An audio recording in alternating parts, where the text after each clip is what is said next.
കുഞ്ഞുങ്ങളെ ജീവനോടെ കത്തിച്ചു. സ്ത്രീകളെ ക്രൂരമായി ബലാത്സംഗം ചെയ്തു. പുരുഷന്മാരെ കഴുത്തറുത്തു കൊന്നു. പ്രായമായവരെ തുടങ്ങി കുട്ടികളെ വരെ കൺമുമ്പിൽ വന്നവരെയെല്ലാം നിർദാക്ഷിണ്യം കൊന്നൊടുക്കി. ഒക്ടോബർ 7 നടുക്കുന്ന ഓർമ്മകൾക്ക് 1 വർഷം 10 ദിവസം കഴിയവേ ഇസ്രായേലിൽ ഹമാസ് നടത്തിയ കൂട്ടക്കുരുതിക്ക് ചരടുവലിച്ച ഗാസയിലെ കശാപ്പുകാരനെ ലോകത്തു നിന്ന് തന്നെ ഇല്ലാതാക്കിയിരിക്കുകയാണ് ഇസ്രായേൽ. ഹിറ്റ്ലറുടെ ജൂത കൂട്ടക്കുരുതിക്ക് ശേഷം ഇസ്രായേൽ അനുഭവിച്ച ഏറ്റവും വലിയ രക്തച്ചൊരിച്ചിലായിരുന്നു ഒക്ടോബർ 7 സംഭവിച്ചത്. ഒന്നും മറക്കുന്ന സ്വഭാവം പണ്ടുമുതലേ ഇസ്രായേലിനില്ല. എത്ര വർഷങ്ങൾ കഴിഞ്ഞിട്ടാണെങ്കിലും പകരം വീട്ടണമെന്ന് വിചാരിച്ചിട്ടുണ്ടെങ്കിൽ ഇസ്രായേൽ അത് നടത്തിയിരിക്കും. 1 year ago, Yahya Sinwar, the terrorist chief of Hamas, launched the October 7th massacre against Israel. It was the bloodiest attack on the Jewish people since the Holocaust. It was the worst attack on the Jewish state since the founding of Israel. Sinwar's terrorists murdered in cold blood 1,200 people. That's elderly people, Holocaust survivors, children. They brutally raped women. They beheaded men. They burnt babies alive. And they took some 250 men, 251 women, men, and children hostage to the dungeons of Gaza. Today, the mastermind of this day of sheer evil is no more. Yahya Sinwar is dead. He was killed in Rafah by the brave soldiers of the Israel Defense Forces. While this is not the end of the war in Gaza, it's the beginning of the end. To the people of Gaza, I have a simple message. This war can end tomorrow. It can end if Hamas lays down its arms and returns our hostages. Hamas is holding 101 hostages in Gaza, who are citizens of 23 countries, citizens of Israel, but citizens of many other countries. Israel is committed to doing everything in our power to bring all of them home. And Israel will guarantee the safety of all those who return our hostages. But to those who would harm our hostages, I have another message. Israel will hunt you down and bring you to justice. I also have a message of hope to the peoples of the region. The axis of terror that was built by Iran is collapsing before our eyes. Nasrallah is gone. His deputy Muhsin is gone. Haniyeh is gone. Def is gone. Sinwar is gone. The reign of terror that the Iranian regime has imposed on its own people and on the peoples of Iraq, Syria, Lebanon, and Yemen, this too will come to an end. All those who seek a future of prosperity and peace in the Middle East should unite to build a better future. Together, we can push back the forces of darkness and create a future of light and hope for all of us. ഹമാസിന്റെ വേരറുക്കുകയെന്ന Israel ലക്ഷ്യത്തിൽ നിർണായകമായിരുന്നു സിൻവറിന്റെ വധം. Israel വധിക്കുമെന്ന് പ്രഖ്യാപിച്ച Hamas നേതാക്കളിൽ ബാക്കിയുണ്ടായിരുന്ന ഏക വ്യക്തിയാണ് ഇന്നലെ കൊല്ലപ്പെട്ടത്. October 7 തെക്കൻ ഇസ്രായേലിൽ കടന്നുകയറി ഹമാസ് നടത്തിയ അപ്രതീക്ഷിത ആക്രമണത്തിന്റെ മാസ്റ്റർ ബ്രെയിൻ ആയിരുന്നു കൊല്ലപ്പെട്ട സിൻവർ. ജൂതന്മാരെ പുറത്താക്കി ഇസ്രായേൽ അവകാശമാക്കുക എന്ന ലക്ഷ്യവുമായിട്ടാണ് സിൻവർ മുന്നോട്ടു പോയത്. 10,000-കണക്കിന് പാലസ്തീനികളെ കൊലപ്പെടുത്തി ഇസ്രായേൽ യുദ്ധവുമായി മുന്നോട്ടു പോകുമ്പോഴും ഒക്ടോബർ 7 ആക്രമണത്തിൽ യഹ്യ സിൻവർ പശ്ചാത്തപിച്ചിട്ടില്ലെന്നാണ് അദ്ദേഹവുമായി അടുത്ത വൃത്തങ്ങൾ പുറത്തുവിട്ട റിപ്പോർട്ടുകൾ. സഖ്യകക്ഷിയായി നിലനിന്നിരുന്ന ഹിസ്ബുള്ളയ്ക്കെതിരെ ഇസ്രായേൽ തുടരെ ആക്രമണങ്ങൾ അഴിച്ചുവിട്ടപ്പോഴും സിൻവർ കരുതിയിരുന്നു. ഇപ്പോഴിതാ ഒളിച്ചിരുന്ന വീട്ടിൽ നിന്നും അപ്രതീക്ഷിതമായി ഇസ്രായേൽ സിൻവറിനെ കൊലപ്പെടുത്തിയിരിക്കുന്നു. ഹമാസ് രാഷ്ട്രീയകാര്യ നേതാവ് ഇസ്മായിൽ ഹനിയ, അൽ ഖസാം ബ്രിഗേഡിന്റെ തലവൻ മുഹമ്മദ് ദെയ്ഫ്, ഉന്നത കമാൻഡർ മർവാൻ ഈസ എന്നിവരെ യുദ്ധം തുടങ്ങിയതിനു ശേഷം ഇസ്രായേൽ വധിച്ചിരുന്നു. ജൂലൈയിൽ ഇറാനിൽ ആക്രമണം നടത്തി ഹനിയെ ഇസ്രായേൽ വധിച്ചതോടെയാണ് ഗാസയിൽ ഒളിച്ചു കഴിഞ്ഞിരുന്ന സിൻവാർ ഹമാസിന്റെ രാഷ്ട്രീയകാര്യ നേതാവാകുന്നത്. 2017 മുതൽ ഹമാസിന്റെ ഗാസയിലെ നേതാവും ഹമാസിന്റെ സുരക്ഷാകാര്യ വിഭാഗം സഹസ്ഥാപകനുമായിരുന്നു യഹ്യ സിൻവർ. ഹമാസിന്റെ മുൻ നേതാവ് ഇസ്മായിൽ ഹനിയ കൊല്ലപ്പെട്ട് പുതിയ നേതാവിനെ തെരഞ്ഞെടുത്ത 3 മാസങ്ങൾക്കുള്ളിൽ തന്നെ സിൻവറിനെ കൊലപ്പെടുത്തിയതും ഇറാനെ ചൊടിപ്പിച്ചിട്ടുണ്ട്. ഇറാനിലെ സർവ്വ സുരക്ഷാ സംവിധാനങ്ങളെയും വെട്ടിച്ച് ഇറാനിൽ വെച്ച് ഹനിയെ ഇസ്രായേൽ കൊലപ്പെടുത്തിയതും ഇറാന് വലിയ നാണക്കേട് സൃഷ്ടിച്ചിരുന്നു. സിൻവർ ഇറാനുമായി അടുത്ത ബന്ധം പുലർത്തിയിരുന്നതിനാൽ തന്നെ ഇസ്രായേലിനെതിരെ മുന്നറിയിപ്പുകളുമായി രംഗത്തെത്തിയിരിക്കുകയാണ് ഇറാൻ മിലിറ്ററി ഫോഴ്സ്. ഇറാൻ ഇസ്രായേലിന് നേരെ മിസൈൽ ആക്രമണം നടത്തിയതിനു ശേഷം ആക്രമണത്തിന് ഇറാനോട് പകരം വീട്ടുമെന്ന് പ്രധാനമന്ത്രി ബെഞ്ചമിൻ നെതന്യാഹു പറഞ്ഞതിന് പിന്നാലെ ഇനി സമാധാനമോ ചർച്ചകളോ ഇല്ല. നമ്മൾ വിജയം നേടും അല്ലെങ്കിൽ മറ്റൊരു കർബല സംഭവിക്കുമെന്ന് എക്സ് പോസ്റ്റിലൂടെ വെല്ലുവിളിച്ചിരിക്കുകയാണ് ഇറാൻ. അതേസമയം ഹമാസ് നേതാവ് യഹ്യ സിൻവറിനെ ഇസ്രായേൽ കൊലപ്പെടുത്തിയ സംഭവത്തെ പ്രശംസിച്ച് അമേരിക്കൻ പ്രസിഡന്റ് ജോ ബൈഡൻ ഇത് ലോകത്തിന് നല്ലൊരു ദിവസമാണെന്നാണ് പ്രതികരിച്ചത്. ഗാസ വെടിനിർത്തലിനും ബന്ദി കൈമാറ്റത്തിനുമുള്ള ഒരു പ്രധാന തടസ്സം നീങ്ങിയെന്നുമാണ് ജോ ബൈഡൻ പറഞ്ഞത്.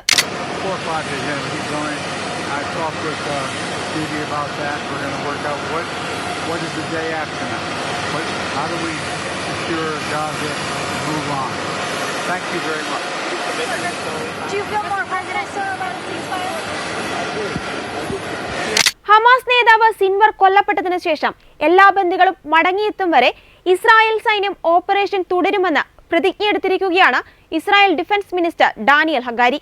Yahya Sinwar, the leader of Hamas terrorist organization who was responsible for the October 7th massacre, is dead.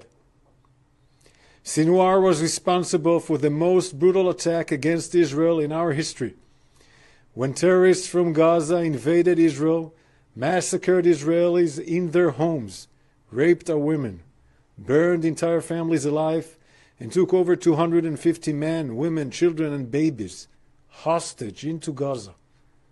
101 hostages still remain in captivity in brutal conditions.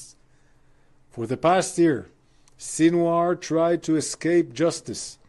He failed. We said we would find him and bring him to justice, and we did it.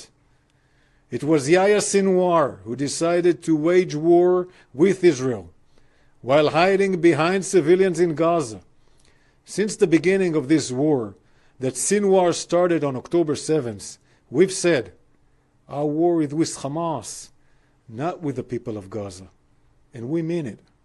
We are working to increase the amount of humanitarian aid, including food, water, and medicine that goes into Gaza, to the people of Gaza who are suffering because of Yahya Sinwar. On this day, our thoughts are with the families of those murdered or kidnapped because of Sinwar. We bow our hearts, heads, and we bow our heads and remember our brave soldiers who paid their ultimate sacrifice to defend the people of Israel. Our work is not done. We will not rest until we bring home all our hostages by any means, and we will continue to operate until we complete all our missions in defense of the people of Israel. Thank you. Hamas തലവൻ Yahya സിൻവറിന്റെയും Hezbollah നേതാവ് Hasan നസ്രള്ളയുടെയും കൈപ്പിടിയിൽ Iran നിർമ്മിച്ചെടുത്ത ഭീകരതയുടെ അച്ചുതണ്ട് തകരുകയാണ്. ഇറാന്റെ പ്രാദേശിക നയത്തിന്റെ ആണിക്കല്ലായിരുന്ന ഹമാസും ഹിസ്ബുള്ളയും നിലം പരിശായതോടെ middle ഈസ്റ്റിന്റെ ഭീകരവാദത്തിന് ഇനി ശക്തി കുറയും. ഇസ്രായേലിന്റെ അടുത്ത നോട്ടപ്പുള്ളി ഖമേനി ആയതിനാൽ തന്നെ ഇസ്രായേലിന്റെ അടുത്ത നീക്കം ഇറാന്റെ മുകളിലായിരിക്കും. യമനിലെ ഹൂതിപ്പടകളും ഇനി വാലുപൊക്കാൻ സാധ്യതയില്ല. യുഎസിന്റെ കനത്ത പ്രഹരം ഹൂതികളുടെ ഭൂഗർഭ അറകളെ വരെയും തകർത്തെറിഞ്ഞിട്ടുണ്ട്. ഹമാസ് ആയുധം വെച്ച് കീഴടങ്ങിയാൽ യുദ്ധം അവസാനിപ്പിക്കുമെന്ന് നെതന്യാഹു പറഞ്ഞിട്ടുള്ളതിനാൽ തന്നെ ഇനി തീരുമാനം ഹമാസിന്റെ കയ്യിലാണ്. മുനമ്പത്തിന് പുറമെ കേരളത്തിലെ 23 സ്ഥലങ്ങളിൽ വഖഫ് വസ്തുവകകൾ ഉണ്ടെന്ന നിസാർ കമ്മീഷൻ റിപ്പോർട്ട് ചർച്ചയായതിന് പിന്നാലെ വിവാദമായ 2024 വഖഫ് ഭേദഗതി ബിൽ പിൻവലിക്കണമെന്ന് കേന്ദ്ര സർക്കാരിനോട് ആവശ്യപ്പെട്ട് കേരള നിയമസഭയിലെ 140 MLA-മാർ ഐക്യകണ്ഠേന പ്രമേയം പാസാക്കി. ഭരണഘടന അനുശാസിക്കുന്ന ഫെഡറൽ തത്വങ്ങളെ തകർക്കുന്നതാണ് ബില്ലെന്ന് ചൂണ്ടിക്കാട്ടിയാണ് കേരള ന്യൂനപക്ഷ വഖഫ് ഹജ്ജ് തീർത്ഥാടന കായിക മന്ത്രി വി അബ്ദുറഹിമാൻ പ്രമേയം അവതരിപ്പിച്ചത്. 1995 വഖഫ് ആക്ട് 44 നമ്പർ കേന്ദ്ര ആക്ട് ഭേദഗതി ചെയ്യുന്നതിനുള്ള ഒരു ഭേദഗതി ബിൽ പാർലമെൻറ്റ് അവതരിപ്പിക്കപ്പെടുകയും ആയത് ജോയിൻറ്റ് പാർലമെൻ്ററി കമ്മിറ്റി JPC-ക്ക് സമർപ്പിച്ചിട്ടുള്ളതായും പ്രസ്തുത ബിൽ സംബന്ധിച്ച് ജോയിൻറ്റ് പാർലമെൻ്ററി കമ്മിറ്റി വിവിധ സ്റ്റേക്ക് ഹോൾഡേഴ്സ്, സംസ്ഥാന വഖഫ് ബോർഡുകൾ, വിവിധ സ്ഥാപനങ്ങൾ എന്നിവയിൽ നിന്നും അഭിപ്രായങ്ങൾ ക്ഷണിക്കുകയും ചെയ്തിട്ടുള്ളതിനാലും 1995 മേൽ പരാമർശ ആക്ടിൻ്റെയും പ്രസ്തുത ആക്ട് നാളിതുവരെ വന്നിട്ടുള്ള ഭേദഗതികളുടെയും അടിസ്ഥാനത്തിൽ വഖഫ് വസ്തുക്കളുടെ കാവലാൾ എന്ന നിലയിലാണ് സംസ്ഥാന വഖഫ് ബോർഡും സംസ്ഥാന വഖഫ് വകുപ്പും പ്രവർത്തിച്ചു വരുന്നത് എന്നതിനാലും ഭാരതത്തിൻ്റെ ഭരണഘടനയുടെ 7-ാം പട്ടികയിലെ ലിസ്റ്റ് 3-ൽ സമവർത്തി ലിസ്റ്റിൽ ഉൾപ്പെട്ട എൻട്രി 28-ലെ ധർമ്മവും ധർമ്മസ്ഥാപനങ്ങളും ധർമ്മപരവും മതപരവുമായ ധനനിക്ഷേപങ്ങളും മതസ്ഥാപനങ്ങളും എന്ന ഉൾക്കുറിപ്പിലെ നിയമനിർമ്മാണ അധികാരം ഉപയോഗിച്ചുകൊണ്ടാണ് ഈ നിയമം പാസാക്കിയിട്ടുള്ളത്. കേന്ദ്ര സംസ്ഥാന സർക്കാരുകൾക്ക് ഒരുപോലെ നിയമനിർമ്മാണ അധികാരമുള്ളത് ഒരു വിഷയമാണ് വഖഫ് എന്നതിനാലും ഇന്ത്യൻ ഭരണഘടന ആർട്ടിക്കിൾ 26 മൗലികാവകാശം ഭരണഘടനയുടെ അടിസ്ഥാന തത്വമായതിനാൽ അത് പ്രകാരമുള്ള അവകാശങ്ങളിൽപ്പെടുന്ന വഖഫ് എൻഡോൺമെൻറ്റുകളും വഖഫ് സ്ഥാപനങ്ങളും സംരക്ഷിക്കുന്ന രൂപത്തിൽ അതിൻ്റെ സ്വാതന്ത്ര്യം അത് മതവിഭാഗങ്ങൾക്ക് ഉറപ്പുവരുത്തുന്നതിനു വേണ്ടിയാണ് വഖഫ് നിയമം നിലനിൽക്കുന്നത് എന്നതിനാലും നിലവിൽ ബില്ലിൽ മുന്നോട്ട് വച്ചിട്ടുള്ള വ്യവസ്ഥകൾ വഖഫുമായി ബന്ധപ്പെട്ട വിഷയത്തിൽ സംസ്ഥാന സർക്കാരുകൾക്കുള്ള നിരവധി അധികാരങ്ങൾ കവർന്നെടുക്കുന്ന തരത്തിലും ഭരണഘടനയുടെ ഫെഡറൽ തത്വങ്ങൾക്ക് എതിരായതും വഖഫിൻ്റെ മേൽത്തോട്ടത്തിന് ചുമതലയുള്ള ബോർഡുകളുടെയും വഖഫ് ട്രൈബ്യൂണലിനെയും പ്രവർത്തനം അധികാരം എന്നിവ ദുർബലപ്പെടുത്തുന്നതും ഭരണഘടന മുന്നോട്ട് വയ്ക്കുന്ന മതേതര കാഴ്ചപ്പാടുകൾ ലംഘിക്കുന്ന തരത്തിലുള്ളതും ആകയാലും ജനാധിപത്യ രീതിയിൽ തിരഞ്ഞെടുക്കപ്പെടുന്ന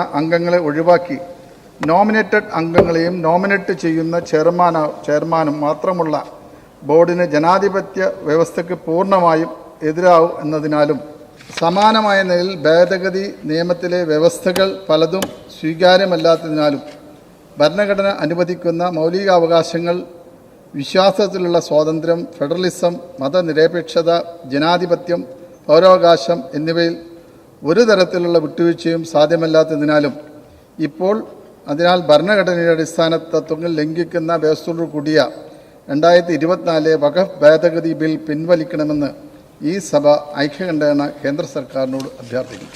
പ്രമേയത്തെ പിന്താങ്ങേണ്ടതാണ്. ബഹുമാനപ്പെട്ട മന്ത്രി അവതരിപ്പിച്ച പ്രമേയത്തോട് യോജിപ്പ് രേഖപ്പെടുത്തിക്കൊണ്ട് എൻ്റെ ഭേദഗതികൾ ഞാൻ അവതരിപ്പിക്കുകയാണ്.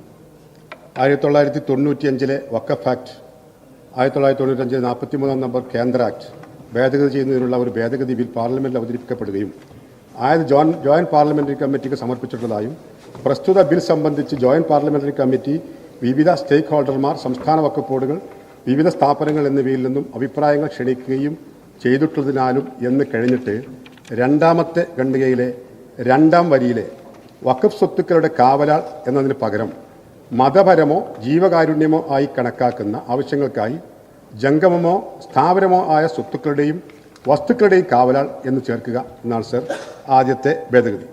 രണ്ടാമത്തേത്, പ്രമേയത്തിലെ 5-ാമത്തെ ഖണ്ഡികയിലെ 5-ാമത്തെ വരിയിലെ ദുർബലപ്പെടുത്തുന്നതും എന്നതിന് പകരം ശേഷം ഇല്ലാതാക്കുന്നതും എന്ന വാക്കുകൂടി കൂട്ടിച്ചേർക്കുക എന്നാണ്.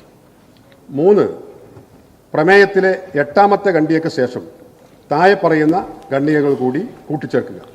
വഖഫ് ബോർഡിൻ്റെ ചീഫ് എക്സിക്യൂട്ടീവ് ഓഫീസറായി ഏത് മതവിഭാഗത്തിൽപ്പെടുന്ന ഉദ്യോഗസ്ഥനെയും സംസ്ഥാന സർക്കാരുകൾക്ക് നിയമിക്കാൻ പാർലമെൻറ്റിൽ അവതരിപ്പിക്കുന്ന വഖഫ് നിയമ ഭേദഗതിയിലൂടെ അധികാരം ലഭിക്കും എന്നതിനാലും പതിറ്റാണ്ടുകളായി വഖഫ് സ്വത്തായി കണക്കാക്കപ്പെടുകയും ഉപയോഗിക്കുകയും ചെയ്യുന്ന ഭൂമിയും സ്വത്തുവകകളുമായ കൽപ്പിത വഖഫ് സ്വത്തുക്കളുടെ ഉടമസ്ഥാവകാശം വഖഫ് സ്വത്തായി മേലിൽ പരിഗണിക്കാത്തത് ആത്യന്തികമായി വഖഫ് സ്വത്തുക്കളിൽ ഭീമമായ കുറച്ചിൽ വരുമെന്നതിനാലും ആണ് സർ ഇത് അവതരിപ്പിക്കുന്നത്. ഈ സർ ഇവിടെ ഇപ്പോൾ നിലവിൽ ദേവസ്വം ബോർഡിൽ അംഗങ്ങൾ ഹൈന്ദവ മതവിശ്വാസികളാണ്. ദേവസ്വം ബോർഡിലെ ചീഫ് എക്സിക്യൂട്ടീവ് ഓഫീസർ ഉദ്യോഗസ്ഥന്മാർ ഹൈന്ദവ മതവിശ്വാസികളാണ്. അതുപോലെ തന്നെയാണ് സർ വഖഫ് ബോർഡിൽ നിലവിലുള്ള വഖഫ് ബോർഡിലെ അംഗങ്ങളൊക്കെ ഇസ്ലാം മതവിശ്വാസികളാണ്. ചീഫ് എക്സിക്യൂട്ടീവ് ഓഫീസർ ഉൾപ്പെടെയുള്ള ജീവനക്കാരും ഇസ്ലാം മതവിശ്വാസികളാണ്. അപ്പോൾ ഇപ്പോൾ നിലവിലുള്ള ഈ തത്വങ്ങൾക്ക് എതിരായിട്ടുള്ള ഒരു സമീപനമാണ് ഇവിടെ സ്വീകരിക്കുന്നത്. അതുപോലെ ജനാധിപത്യ രീതിയിൽ തിരഞ്ഞെടുക്കപ്പെടുന്ന ഭരണ സംവിധാനമാണ്. അതിന് പകരം പൂർണ്ണമായും ജനാധിപത്യം ഒഴിവാക്കി ഇപ്പോൾ 2 നിയമസഭയിൽ നിന്ന് 2 പ്രതിനിധികളുണ്ട്, മേലിൽ ഒരാളാകാൻ പോവാണ്. അതുപോലെ ഈ മുത്തവല്ലി പ്രതിനിധികൾ എന്ന് പറയുന്ന വഖഫ് സ്വത്തുക്കൾ കൈകാര്യം ചെയ്ത പ്രതിനിധികളിൽ നിന്ന് 2 പേർ തിരഞ്ഞെടുക്കപ്പെടുകയാണ്. ഇതൊന്നും ഇനി തിരഞ്ഞെടുപ്പില്ല, എല്ലാം അതാത് കാലഘട്ടത്തെ സർക്കാരുകൾക്ക് നോമിനേറ്റ് ചെയ്യാം എന്നാണ് സർ ഇതിലെ വ്യവസ്ഥ. ഇത് തികച്ചും ജനാധിപത്യ വ്യവസ്ഥക്കെതിരാണ്. അതുകൊണ്ട് ഈ ബിൽ പരിപൂർണമായും പിൻവലിക്കണമെന്ന ബഹുമാനപ്പെട്ട മന്ത്രിയുടെ പ്രമേയത്തോട് ഞാൻ പൂർണ്ണമായും യോജിക്കുന്നു. 2011 സെൻസസ് പ്രകാരം കേരളത്തിൽ 18.38% ക്രിസ്ത്യാനികളും 54.73% ഹിന്ദുക്കളും 26.56% മുസ്ലിമുകളുമാണ് ഉള്ളത്. മുസ്ലിം ഒഴികെയുള്ള 73% വരുന്ന ജനങ്ങളെ വഖഫ് എന്ന കിരാതന നിയമത്തിൽ നിന്നും രക്ഷപ്പെടുത്തുവാൻ കേന്ദ്ര സർക്കാർ വഖഫ് നിയമ ഭേദഗതി ബില്ല് കൊണ്ടുവന്നതിനെതിരെയാണ് കേരളത്തിലെ 140 MLA-മാർ ഒന്നുചേർന്ന് എതിർത്തിരിക്കുന്നത്. ഇനിയെങ്കിലും കേരളത്തിലെ ക്രിസ്ത്യാനികൾ പഠിച്ചില്ലെങ്കിൽ നിങ്ങളുടെ വീടും പറമ്പും വഖഫ് അവകാശവാദം ഉന്നയിക്കുവാൻ അധിക നാൾ വേണ്ടിവരില്ല. അതിന് കേരളം ഭരിക്കുന്ന കോൺഗ്രസും CPM-ഉം കയ്യും കെട്ടി നോക്കി നിന്നെന്നും വരും. നമുക്കറിയാം, ഒരു രാജ്യത്ത് താമസിക്കുന്ന പൗരന്മാരുടെ ഏറ്റവും പ്രധാനപ്പെട്ട ആവശ്യം അവിടെ സ്വസ്ഥമായിട്ട് ജീവിക്കുക എന്നുള്ളതാണ്. നമുക്ക് സ്വസ്ഥതയും സമാധാനവും ഇല്ലെങ്കിൽ എത്ര രാജകൊട്ടാരത്തിൽ കഴിഞ്ഞാലും നമുക്ക് സന്തോഷം ഉണ്ടാകുകയില്ല. നമ്മൾ ചെറ്റ കുടിലുകളിലായിരുന്ന ഒരു കാലഘട്ടം ഉണ്ടായിരുന്നു ഈ നാട്ടിൽ. ആ കുടിലിൽ കിടന്ന അവസ്ഥയിൽ നിന്ന് കഷ്ടപ്പെട്ട് പണിയെടുത്ത് നമ്മൾ ഇന്ന് സമ്പാദിച്ച ഈ കാര്യങ്ങളൊക്കെ ഒരു ദിവസം രാവിലെ നമ്മളുടേതല്ല എന്ന് പറയുമ്പോൾ നമുക്കുണ്ടാകുന്ന അസ്വസ്ഥത എത്ര വലുതാണെന്ന് എനിക്ക് മനസ്സിലാക്കാൻ സാധിക്കും. കാരണം ഒരു പ്രദേശത്ത് നിന്ന് കുടിയിറക്കപ്പെട്ട ഒരു ആൾക്കൂട്ടത്തിൽപ്പെട്ട ഒരാളാണ് ഞാനും. അതുകൊണ്ട് എനിക്ക് എൻ്റെ അപ്പൻ പറഞ്ഞ് ഈ കാര്യങ്ങളൊക്കെ അറിയാം. പ്രിയപ്പെട്ടവരെ, നിങ്ങൾ ആരും ഒരുത്തരും തനിച്ചല്ല. ഈ കേരളീയ സമൂഹം മുഴുവൻ നിങ്ങളുടെ കൂടെയുണ്ട്. പ്രത്യേകിച്ച് കത്തോലിക്ക കോൺഗ്രസ് എന്ന സമുദായ സംഘടന നിങ്ങൾക്ക് പൂർണ്ണമായ പിന്തുണ ബഹുമാനപ്പെട്ട രാജീവ് സാറിലൂടെ ഇപ്പോൾ അറിയിച്ചു കഴിഞ്ഞു. പ്രിയപ്പെട്ടവരെ, നമ്മുടെ ഈ നാട്ടിൽ നമ്മൾ ഇത്രയും നാളും പോരാടി ജീവിച്ചെങ്കിൽ ഇനിയും നമ്മളിവിടെ ജീവിക്കും. ആരുടെയും ഔദാര്യമല്ല, അത് നമ്മുടെ അവകാശമാണ്. ഈ നാട്ടിൽ ജീവിക്കാൻ ഇവിടെ നിന്ന് നമുക്ക് അവകാശമുള്ളതുപോലെ ഇവിടുന്ന് ഇറങ്ങിക്കൊടുക്കാൻ നമ്മൾ ഒരിക്കലും സന്നദ്ധരാവുകയില്ല. നിങ്ങളുടെ കൂടെ ഞങ്ങളുണ്ട്. നാളെ വഞ്ചി സ്ക്വയറിൽ ഞങ്ങൾ വരും, ഞാൻ വരും തീർച്ചയായിട്ടും. നമുക്ക് ഒരുമിച്ച് നിന്ന് ഈ അനീതിക്കെതിരെ പോരാടണം. പ്രിയപ്പെട്ടവരെ, നമ്മൾ വോട്ട് കൊടുത്ത് ജയിപ്പിച്ച നമ്മുടെ ജനപ്രതിനിധികൾ ഈ പ്രതിസന്ധി ഘട്ടത്തിൽ നമ്മുടെ കൂടെ ഉണ്ടോ ഇല്ലയോ എന്ന് നമ്മൾ ചിന്തിക്കണം. ഏത് രാഷ്ട്രീയ പാർട്ടിയെന്ന് ഞാൻ നോക്കുന്നില്ല. ഏത് പാർട്ടിയിൽപ്പെട്ടവരാണേലും ഒരു പ്രശ്നം വരുമ്പോൾ അവിടെ ജനങ്ങളോട് കൂടെ ഉണ്ടോ ഇല്ലയോ എന്ന് ജനങ്ങൾ തിരിച്ചറിയണം. നമുക്ക് വേണ്ടി സംസാരിക്കുന്ന ആളുകളെ മതി നമുക്ക്. അല്ലാത്തവരെ നമ്മൾ തള്ളിക്കളയുമെന്ന് ധൈര്യപൂർവ്വം നമ്മൾ ഉറക്കെ പ്രഖ്യാപിക്കണം. പ്രിയപ്പെട്ടവരെ, ഞങ്ങൾ ഇന്ന് വന്ന സമയത്ത് ബഹുമാനപ്പെട്ട ജോർജ് കുര്യൻ സാർ കേന്ദ്രമന്ത്രി വിളിച്ച് കാര്യങ്ങൾ ചോദിച്ചു. ഞാൻ പറഞ്ഞു, സാറേ ഞാൻ മുനമ്പത്തേക്ക് പോവുകയാണ്.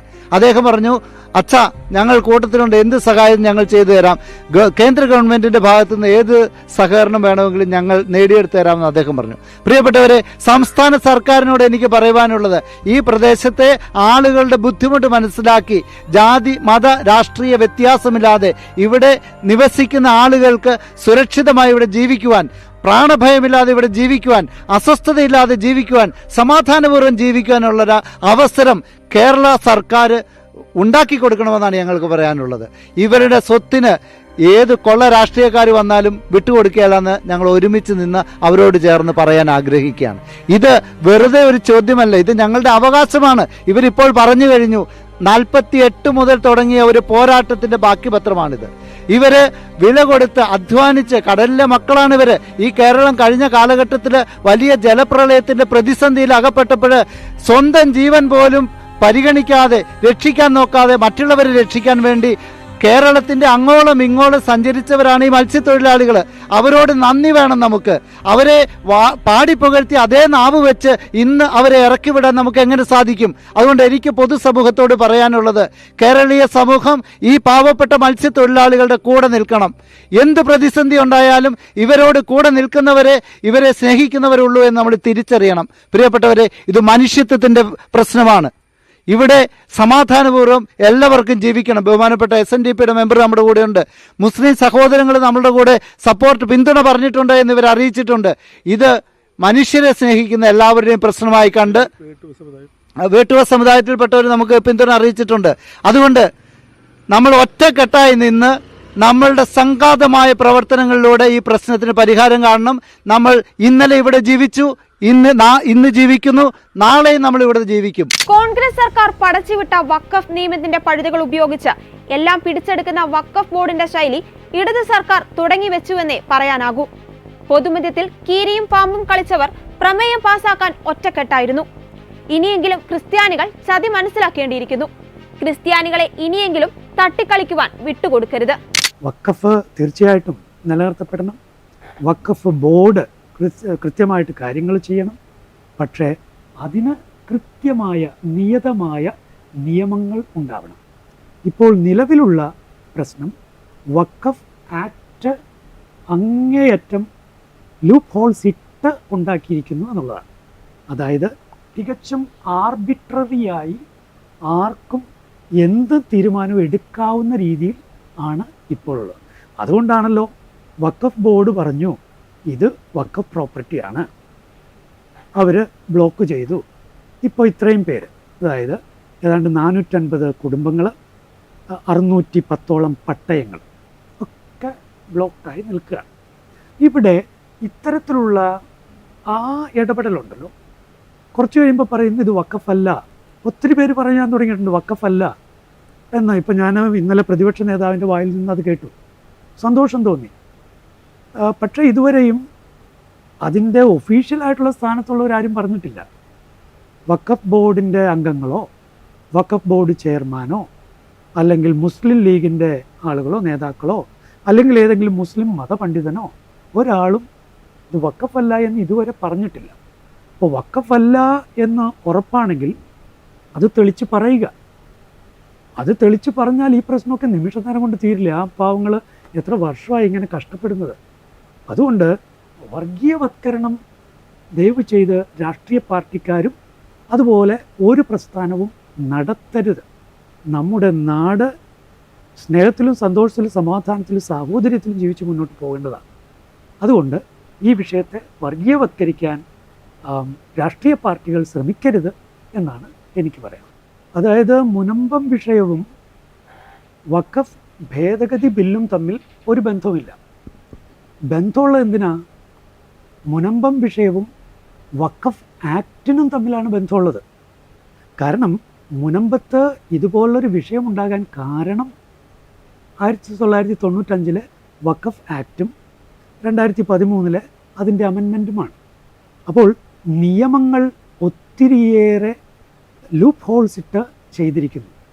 ആ ലൂപ്പ് ഹോൾസ് ഉപയോഗിച്ച് വഖഫ് ബോർഡിലേക്ക് എത്തുന്നവർ അവരുടെ ഔചിത്യബോധമനുസരിച്ച് കാര്യങ്ങൾ ചെയ്യുന്നു. അത് വലിയ പ്രശ്നങ്ങളിലേക്ക് നീങ്ങുന്നു. ഇപ്പോൾ പറയുന്നുണ്ട് വഖഫ് ബോർഡുമായി ബന്ധമില്ലാത്തവരാണ് ഇതൊക്കെ ചെയ്യുന്നതെന്ന്.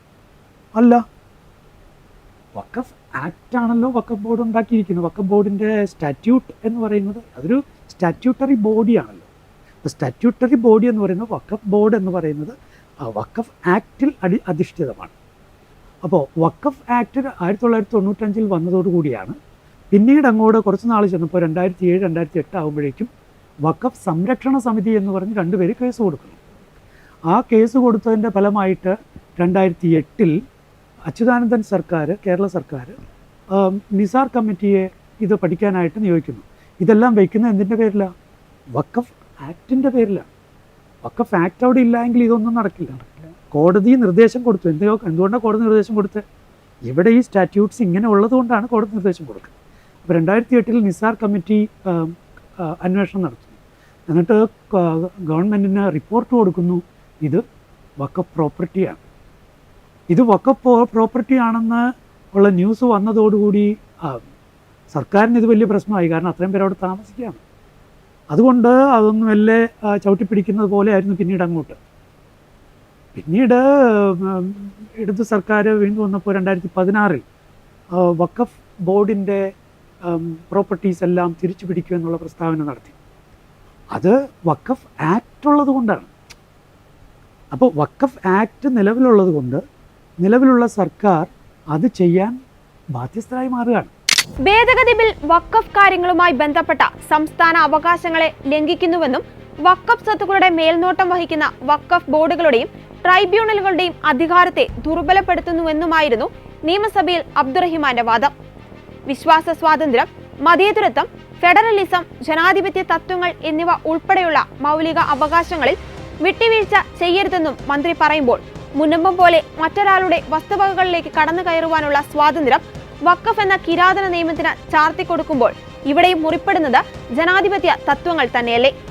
ഭരണഘടനയുടെ അടിത്തറയ്ക്ക് വിരുദ്ധമായ വകുപ്പുകളാണ് ബില്ലിൽ ഉൾപ്പെടുത്തിയിരിക്കുന്നതെന്നും കേന്ദ്ര സർക്കാർ ഇതുടൻ പിൻവലിക്കണമെന്നും പറയുമ്പോൾ അതിലെ അടിസ്ഥാനം എന്താണ്? കേരളത്തിൽ ന്യൂനപക്ഷമായി മുസ്ലിങ്ങൾ മാത്രമേ ഉള്ളൂ എന്നുകൂടി ബഹുമാനപ്പെട്ട ന്യൂനപക്ഷകാര്യ മന്ത്രി ചിന്തിക്കണം. വോട്ട് നൽകി ജയിപ്പിച്ച ഭൂരിപക്ഷം വരുന്ന ജനങ്ങളെയും വിഡ്ഢികളാക്കിക്കൊണ്ട് പ്രമേയം അവതരിപ്പിച്ചവരുടെ വാഗ്ദാനങ്ങളിൽ ഇനിയെങ്കിലും കേരള ക്രൈസ്തവർ മുങ്ങിത്താഴരുത്.